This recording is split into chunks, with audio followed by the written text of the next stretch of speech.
সারা দেশের মতো ভূঞাপুর উপজেলা পরিষদের হিসাবরক্ষণ কার্যালয়ের অডিটরদের কর্মবিরতির কারণে ভোগান্তিতে পড়েছে উপজেলার সকল দপ্তরের কর্মকর্তা কর্মচারীরা।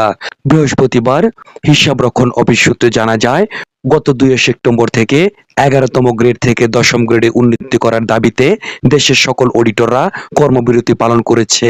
কোনো প্রকার দাপ্তরিক কার্যক্রম করছে না। এতে উপজেলা পরিষদের কর্মকর্তা কর্মচারী তাদের মাসিক বেতন উত্তোলন নিয়ে রয়েছে দুশ্চিন্তায়। বিশেষ করে তৃতীয় ও চতুর্থ শ্রেণীর কর্মচারী বেশি ভোগান্তিতে পড়েছে। তাদের মধ্যে অসন্তোষ বিরাজ করছে। ভূঞাপুর উপজেলা প্রকৌশলী অফিসের এক কর্মকর্তা জানান, আমার নাম Mohammad Mushfiqur Rahman, community organiser LGED Bharpur Tangail. আমাদের এলজিইডি অফিসে কিছু বিল ভাউচার একাংশ দেওয়া হয়েছে। এখন দেখা যায় তারা আন্দোলন করতেছে। তাদের আন্দোলনে আমাদের এই উপজেলা পরিষদে বা বিভিন্ন ডিপার্টমেন্টে বেশ সমস্যা হইতেছে আর কি।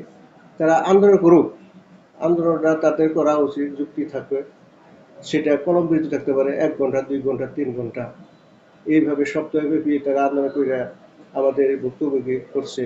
এই জিনিসটা মনে কাম্য না। তারা এইটা প্রত্যাহার করে যাতে মানুষের দুর্ভোগ বা বিল ভাউচার যাতে সঠিক সময়ে সঠিক দিতে পারে, আমি এটা কামনা। ভূঞাপুর হিসাবরক্ষণ অফিসের কর্মবিরতিতে থাকা অডিটর ফেরদৌসী বেগম জানান, সরকারিভাবে আমাদেরকে বৈষম্য তৈরি করা হয়েছে। আদালতে মামলা করার কারণে 61 জন অডিটরকে 10ম গ্রেডে উন্নতি করা হয়েছে। আমাদের দাবি সকল অডিটরকেই 10ম গ্রেডে উন্নতি করা হোক। আমি ফেরদৌসী বেগম, অডিটর, উপজেলা হিসাবরক্ষণ অফিস, ভূঞাপুর টাঙ্গাইল। আমাদের আন্দোলনটা 10ম গ্রেড করার জন্য।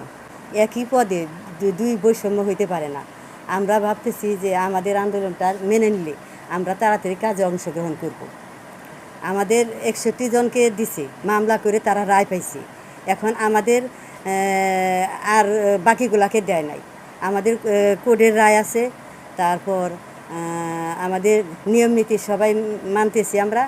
আমাদের দাবি মাইনা নিলে আমরা সব কাজে আবার অংশগ্রহণ করব। আমাদের সেপ্টেম্বর মাসের 2 তারিখ থেকে চলছে। এখনও তো তারা কোনো কিছু বলতেছে না, করতেছে না। আমাদের দাবিটা মেনে নিলে আমরা তাড়াতাড়ি কাজে অংশগ্রহণ করতে পারি। আমরা সবার বুঝতে পারছি। হ্যাঁ, অনেক কষ্ট হইতেছে। হ্যাঁ, আমরা বুঝতেছি যে অনেকের কষ্ট হইতেছে, হইতেছে, কিন্তু আমাদের দাবিটা না মানলে আমার ভাইরা এত কষ্ট করতেছে, আন্দোলন করতেছে এতদিন যাবৎ, কেন আমাদের এটা মাইনা নিতে পারছে না? তারা একই বৈষম্য থাকতে পারে, একই জায়গায় একইভাবে 61 জনের হয়েছে, তারা আমাদের হবে না কেন? এত বৈষম্য কেন?